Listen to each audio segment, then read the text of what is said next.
Eu queria começar dizendo, eu tenho um irmão mais velho que em 1995 queria fazer uma casa.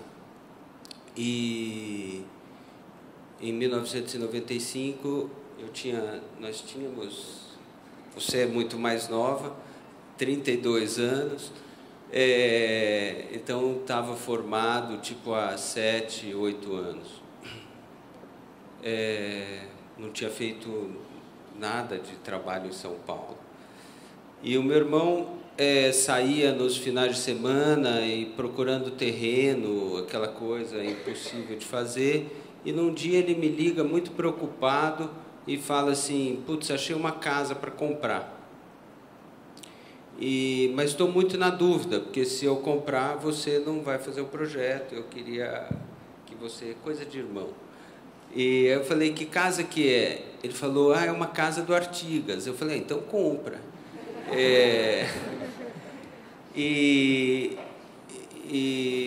Então a história começou um pouco assim.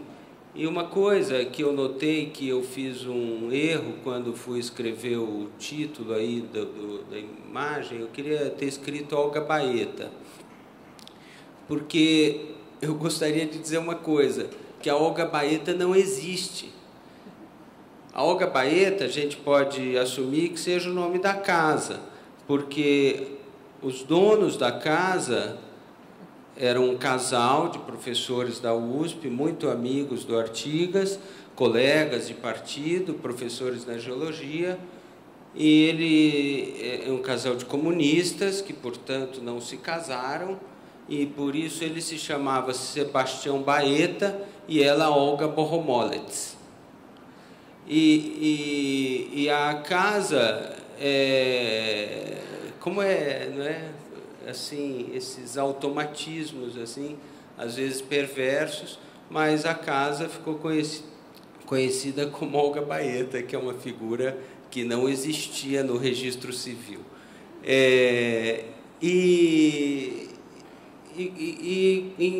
Naquele período, quando eu então fui conhecer a casa, é claro que era uma casa conhecida, mas eu mesmo nunca tinha visitado, sabia há uma particularidade, desculpa contar essas histórias, mas eu acho significativas para o caso. A casa foi comprada porque a Olga Bohomolets era tia-avó da minha cunhada, mulher desse meu irmão. E quando a família, que era muito apegada à casa, decidiu que era melhor vendê-la, eles queriam vender dentro de um círculo assim, para que eles pudessem continuar frequentando. Mas a casa foi posta à venda e estava já há um ano, talvez, parada, vazia, sem sucesso comercial. E depois, claro, o professor Abrão Sonovics morou aí, e o Álvaro Puntoni, que também era da nossa turma e muito meu amigo, a gente estava fazendo um projeto junto nessa época, mas o Álvaro já estava com outro escritório, uma outra coisa, mas um dia fomos visitar essa obra que estávamos fazendo junto, e o Álvaro comentou uma coisa comigo, que era que eu ia conseguir todos os desenhos da casa na Fundação Vila Nova Artigas e que essa casa tinha uma escora de concreto que caiu durante a obra. Então, olha, eu vou tentar descrever aqui. Se vê o mouse aí? Sim. Então, essa é uma foto da casa original. Aquela foto anterior... desculpe. Essa aqui era como ela estava. Essa e a seguinte é a casa mais original.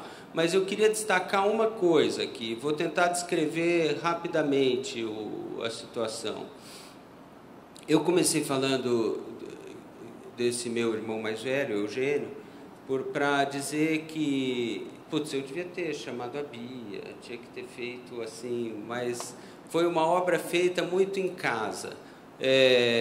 não tinha um plano mesmo quase doméstico. Até naquela época, o que eu acumulava de experiência eram umas obras lá em Orlândia. E os pedreiros vieram de Orlândia e a gente fez a reforma. É uma coisa simples. Mas a casa tinha uma coisa assim, uma parede ali no fundo, atrás dessa Brasília aqui, no caso é a parede que é amarela, e há uma distância entre o teto da casa e a parede, que tem uma parede recuada, mais fina, pintada de azul. Acho que é um recurso que o Artigas usava muito e usou nessa casa, que é uma certa gramática assim, nas cores e nos elementos. E eu ali queria interpretar que essa parede azul queria soltar a parede principal do teto da casa, mas elas eram coladas, com um recuo e uma pintura. Então, havia situações assim. Essa casa é conhecida pela sua estrutura, que são 3 pórticos. E aqui a gente vê o primeiro deles, que faz a fachada para a rua, 2 apoios e uma empena de concreto, faz um balanço para lá, 4,5 metros, não se vê o final, e aqui um vão de cerca de 6 metros.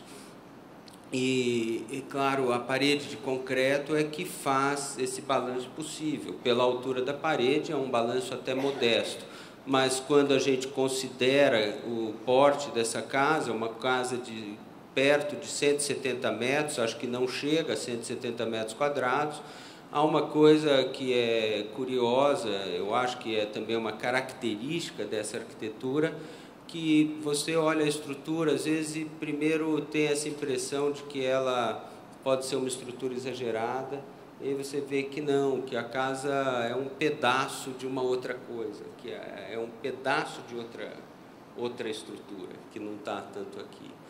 E equilibrada, mas toda a literatura que eu vi dessa casa descrevia como a casa dos 6 apoios, da empena de concreto aparente, aquela coisa, que é um aparente relativo, né, Bia? Porque era pintado de branco, sempre foi. Mas você via as tábuas. E aqui, para dizer, a reforma que nós fizemos, ela tinha essa pretensão. Tipo, eu era um admirador da obra do Artigas e fiquei muito impressionado, feliz de ver essa casa, e procurei fazer umas ações ali de projeto que destacasse o que me parecia ser qualidades do projeto. E a reforma ficou basicamente contida nesta faixa de piso aqui, que pega essa área da garagem, mas que atravessa desde a calçada até o final do terreno, porque é aí que está concentrado que na casa eram instalações. Então, a cozinha, quarto de serviço, lavanderia, tudo estava aí, tudo não tinha condições mais de uso. E a gente fez essa concentração, depois eu mostro a planta da reforma nesse trecho. E tivemos um cuidado, só para ajudar na leitura das fotografias, de fazer tudo que foi feito novo, ele é em concreto, mas não é, na verdade, concreto armado, é argamassa armada, tem 4 a 5 centímetros de espessura, e nós mantivemos aparente. Então, ele não toca na casa, de fato, e não se mistura com cores, não toca em paredes nem em tetos, e não se mistura em cores. E aqui, o que a casa não tinha, e que era uma demanda ali para a família, era um lavabo no piso térreo. A casa tinha um banheiro, originalmente, que ficava no piso superior, onde existem 4 dormitórios. Esse era o programa original.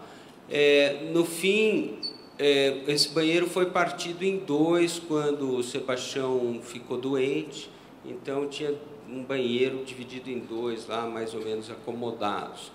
E para fazer esse lavabo, uma saída que nos pareceu possível era de roubar 1 metro de largura da garagem. Então, esta parede que se vê aqui em argamassa armada, ela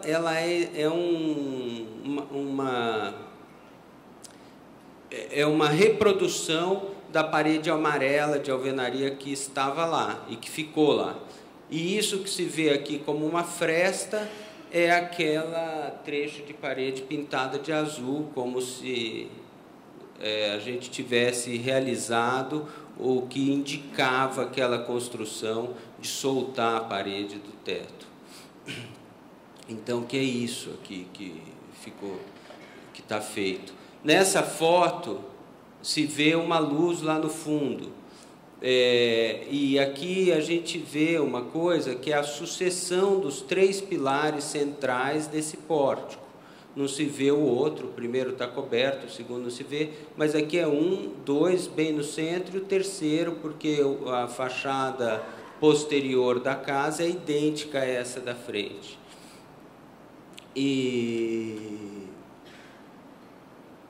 Bem, umas imagens, eu vou...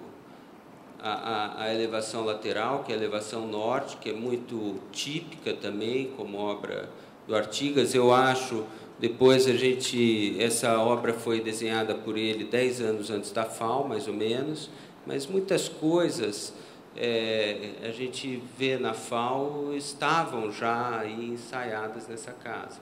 Eu acho que é uma coisa muito comovente de ver as obras do Artigas, ou a trajetória do Artigas, é de como ele foi construindo um modo de pensar e fazer arquitetura que foi amadurecendo de um jeito muito interessante. Começou fazendo casas muito tradicionais, depois explorou essa proximidade com Frank Lloyd Wright, com coisas, mas ele foi encontrando um modo próprio de desenhar e não foi de cara. Não é como quando você olha a sequência da obra do Paulo Mendes da Rocha, por exemplo, que tem uma porta de entrada já muito reconhecível e é difícil, inclusive, você datar as obras dele quando vê no conjunto todo. As obras do Artigas, isso é mais possível de fazer. Eu acho muito bonito de ver, porque uma pessoa que está começando e se reconhece muito nesse processo. Eu acho isso uma coisa extremamente comovente. Então, eu não sei se isso é visível, né? Tem esse piso, citação do Mondrian. Eu acho muito bom, porque as cores dessa casa me deu a chance de fazer pelo menos uma obra com algumas cores. Eu jamais teria coragem de fazer um piso tão colorido e coisas assim. Mas aqui, eu peço desculpas, mas não dá para ver nada, né? Em cima é a planta original e embaixo o que nós fizemos. E o que eu estava comentando, ao longo desta faixa aqui, que vai do passeio público até o fundo do terreno, estão concentradas todas as alterações que nós fizemos, vamos dizer assim, funcionais. Então, isso aqui é esse retângulo contém a área de cozinha e lavanderia, aqui é um lavabo, e a casa tinha umas coisas que a gente se permitiu alterar. Por exemplo, o fundo aqui não tinha abertura, a única abertura da casa era para lá. E a última coluna aqui, que faz o pórtico posterior, não se via, porque ela estava dentro da alvenaria, revestida e pintada, e emendava aqui com a parede que separava a cozinha originalmente. Isso é visível daí? Aqui na parede da cozinha original, cegava completamente, essa sala abria somente para lá e não tinha luz ou saída aqui para o fundo. Então, a gente fez essa abertura e fizemos uma coisa que era um espaço aqui, que como se fosse para a sala de jantar, e que desse a dimensão da largura do lote como espaço de dentro da casa. Então, o mosaico lá, o ladrilho hidráulico que estava lá, a gente ampliou ele para cá, até saindo lá fora, como saía lá. Lá saía como 60 centímetros, a gente fez essa extensão um pouco mais longa, né? E aí tem uma sorte de que a fábrica que fez o ladrilho hidráulico ainda existia, que era ladrilar e tal. Então, foi fácil de fazer. A planta do andar superior não tem quase alteração. A única coisa que a gente modificou um pouco, o arranjo do banheiro não original, mas aquele banheiro do fim da vida dos moradores iniciais, e arranjamos um pouco diferente, ainda mantendo 2 banheiros. E é isso. Agora, como assim, eu escolhi uma coisa para comentar hoje com vocês sobre essa casa, que ela, então você ia à literatura, 3 pórticos, 6 colunas, e a casa era toda conhecida por isso, que é uma característica, e que é uma coisa interessante, eu acho um pouco do comentário do Silvio, porque a gente fala da obra, não sei se é uma forma idealizada, como que o pórtico faz essa laje, que é uma laje com uma viga de 20 centímetros de altura lá para cima, fazer um balanço de 4,5 metros. Essa era a casa, que estava lá de 1956 até 1996, quando a obra começou. E esta parede aqui, olha, que faz a separação entre o estar e a parte de serviço, ela era uma parede de alvenaria. Eu fui à Fundação Vila Nova Artigas, peguei as plantas de estrutura, e se eu tivesse me baseado nos documentos, a gente teria derrubado a casa. Porque se você passasse uma ordem, derruba toda essa parede e aparecesse aqui, como apareceu, uma coluna de concreto nesse ponto, outra aqui no meio, outra lá na ponta, apareceu um problema. E uma sorte, dessas sortes na vida, é que eu chamei um engenheiro de estruturas, que era o Ibsen Puleuvo, que me acompanhava lá nas visitas aos pedreiros, Paulinho, o Dorfo, eram os meus amigos de Orlando. E a gente ia vendo o que aparecia, e o Ibsen foi recalculando a casa. Ele tinha os desenhos de estrutura, ele falava, bom, isso... Aí ele foi tirando, vou tentar mostrar aqui, apoios. Havia um pilar aqui, ó, nesse ponto aqui. Havia um outro aqui, havia um outro aqui. Esse aqui, o Ibsen falou, pode demolir. E eu acredito. E demolimos. Aí, este aqui, ele falou, pode demolir, mas vai acontecer uma coisa. Esta fundação deste pilar nunca foi carregada plenamente. E ela vai ser carregada, nós podemos ter alguma deformação. E batata. Os caixilhos que ficaram originais, durante a madrugada, ali, uns 3 dias depois, quebrou um vidro num dia, quebrou 2 vidros no outro, e o pessoal que estava hospedado ali me ligava às 3 horas da manhã, Ângelo, está quebrando vidro lá. E eu ligava para o Ibsen, e a gente amanhecia lá na casa e tal. Eu tinha uma certa preocupação. Eu não era professor na FAO, mas era a casa do meu irmão, não podia derrubar. Era uma obra do Artigas, eu ia ter que trocar de família, profissão, país e tal. Então, tentamos cuidar. Mas aconteceu isso, e o Ibsen muito tranquilo. E aí tinha esse pilar. Aí a gente abriu por cima da laje, porque isso aqui é uma laje com vigas invertidas, incrível, mas cheia de entulho. É incrível, porque pesa uma barbaridade, tem 50 centímetros, está cheio de caco de tijolo, terra, areia e tal. E abrimos a parte de cima, e então o Ibsen viu uma coisa, um erro óbvio, evidente.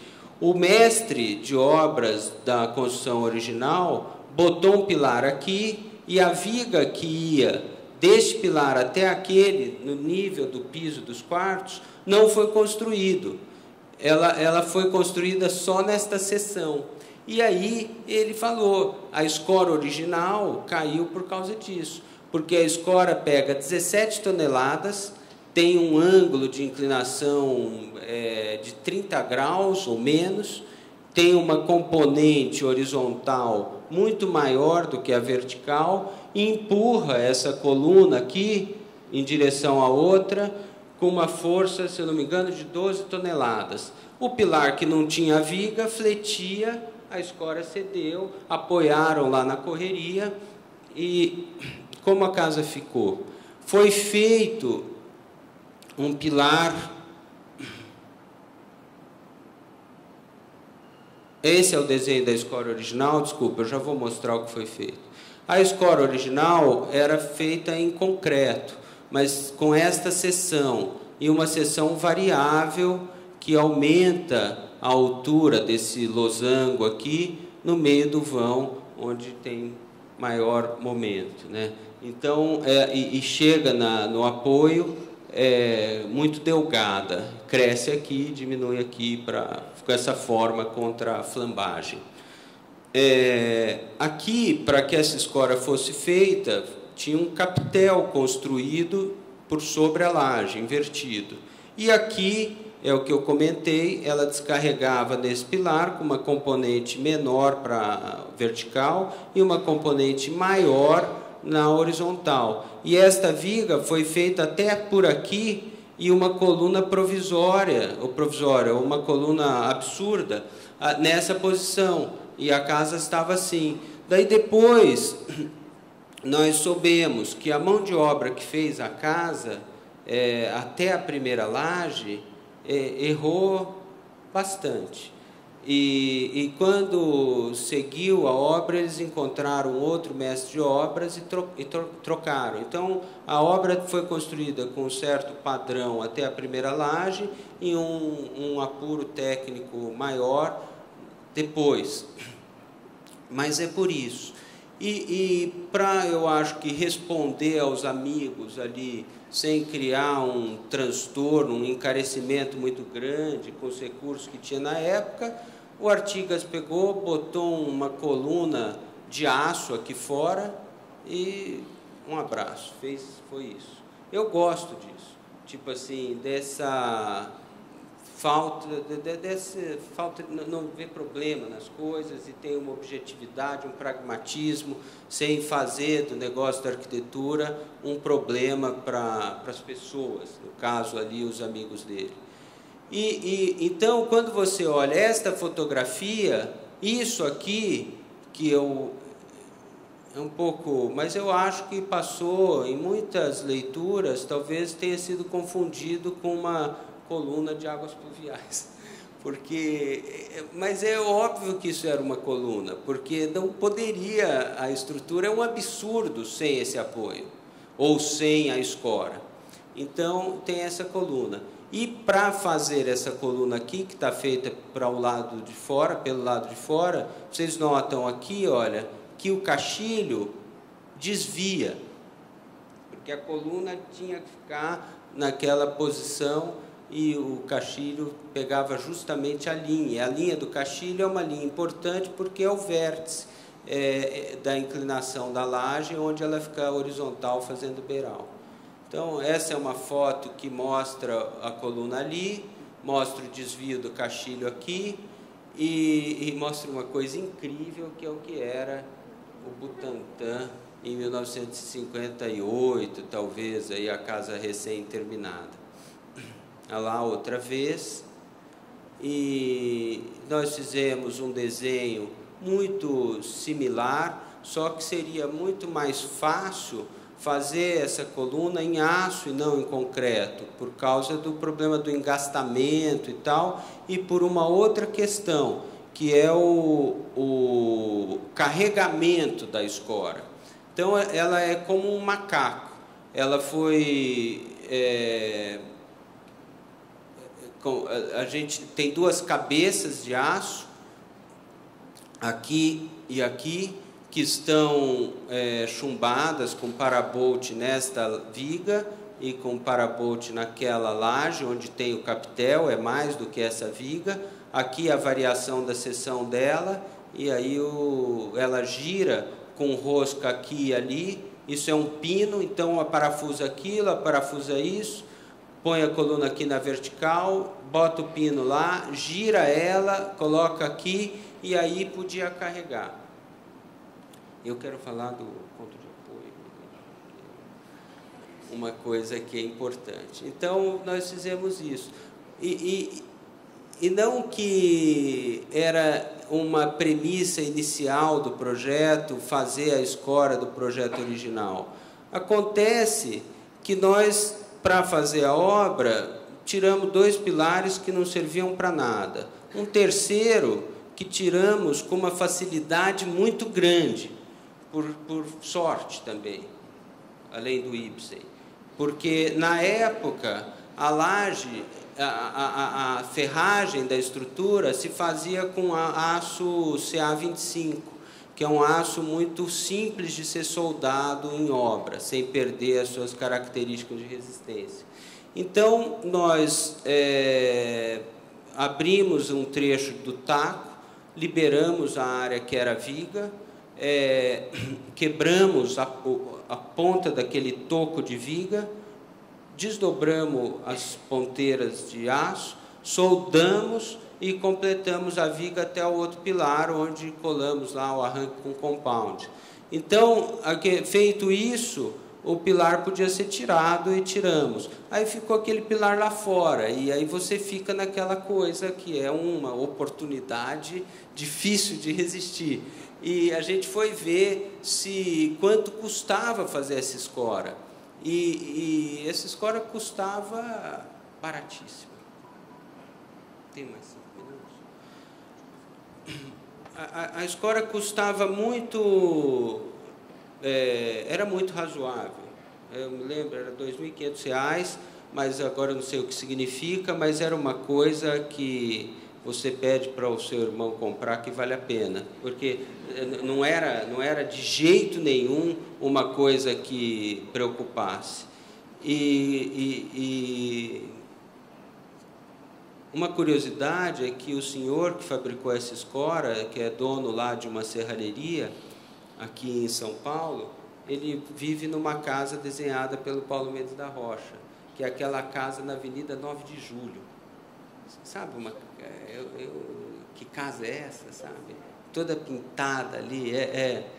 Ele tinha uma indústria e ele fez isso aí com um gosto enorme. Não sei muito... A gente não se conhecia, mas já era um senhor na ocasião. Mas aqui, olha, é isso que nós fizemos. Então, eu queria... Exatamente.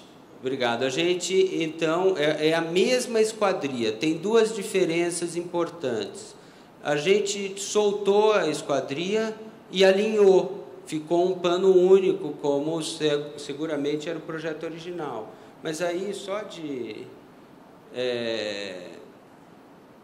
como dizer, só de fricote,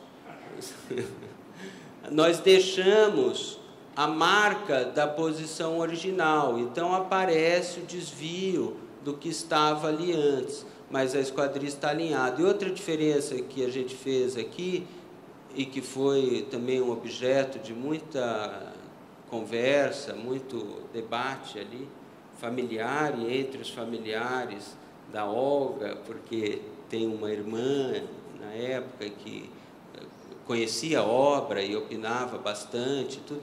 Mas aí nós acordamos que a gente podia tirar essa parede, porque até a altura aqui do guarda-corpo, do peitoril, era uma parede de alvenaria. E eu achava muito interessante tirar, porque o piso no nível intermediário desse estúdio, ele é acompanhado pelo nível do jardim ali fora. E esse jardim, eu acho que é uma espécie de bota fora, de uma terra que eles precisavam tirar, mas em vez de tirar do terreno, arranjaram ali dessa maneira, porque não vejo outra razão para ter essa diferença de nível, mas você não conseguia perceber, e eu achava bonito aqui abrir por conta disso, achava que abria muito o jardim. Mas então aí são umas fotos que mostram isso. Eu queria contar para vocês, para encerrar, um episódio. Obrigado. Que é o seguinte: um momento marcante foi no dia, então, que a gente colocou a escora e estávamos liberados para cortar o pilar lá de fora. Como era um pilar de aço, ele seria realmente cortado com um maçarico.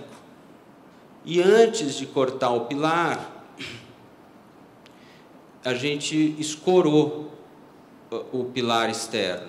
Escoramos com 4 escoras dessas também reguláveis.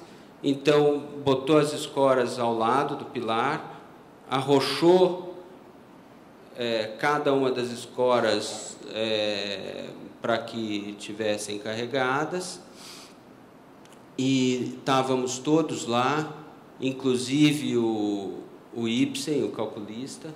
Quando foi cortar a escora, ele falou: agora todo mundo para o lado de fora. Foi um momento tenso. E nós ficamos todos mais ou menos aqui onde está esse observador. E o escoramento provisório ali estava ali fora. Antes de cortar, nós arrochamos também a escora nova de aço.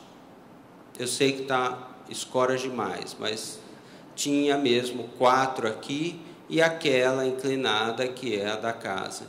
E quando cortou o pilar, as escoras ali de obra, vamos dizer, que estavam arrochadas, elas soltaram. Quer dizer, nós carregamos a escora inclinada com um pouco mais do que precisava. Então, o que eu queria comentar no final é o seguinte: essa frase aqui, que às vezes é tão repetida que se esvazia um pouco, não é, do Perret, não é isso? Que é preciso fazer cantar o ponto de apoio. Eu acho que essa expressão, ela não é uma expressão poética. Ela é uma expressão real, porque, por exemplo, quando o pessoal aqui carregou aquelas 4 escoras em torno do pilar, eles batiam em cada uma delas.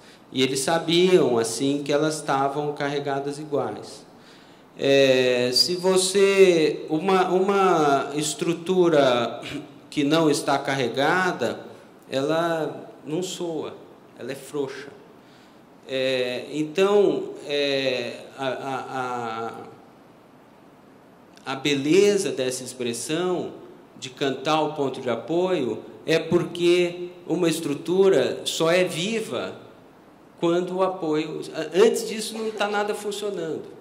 Então, essa escora aí, para mim, é uma coisa que eu gosto muito. E interessante porque ela não era premissa assim, inicial do projeto. A gente ia fazer um lavabo, arrumar as cozinhas e tal, mas depois, fazendo isso, seguindo as plantas da casa, fomos sendo encaminhados para uma possibilidade que não estava no programa inicial e que parecia imperdível. E depois, eu acho que essa escora tem tantas relações com muitas coisas que o Artigas dizia, e que para mim, vale muito a pena ter feito. E tinha receio, porque quando fizemos, muda o espaço da sala, mas tem essas coisas, às vezes, com a arquitetura, que você olha e você fala, putz, será que vai ficar feio? Mas, às vezes, as coisas são bonitas pela razão de existir, independentemente não é uma questão plástica. E essa expressão de cantar o ponto de apoio, eu acho uma beleza, porque eu acho que é uma expressão de gente de obra e não de verdade. Muito obrigado.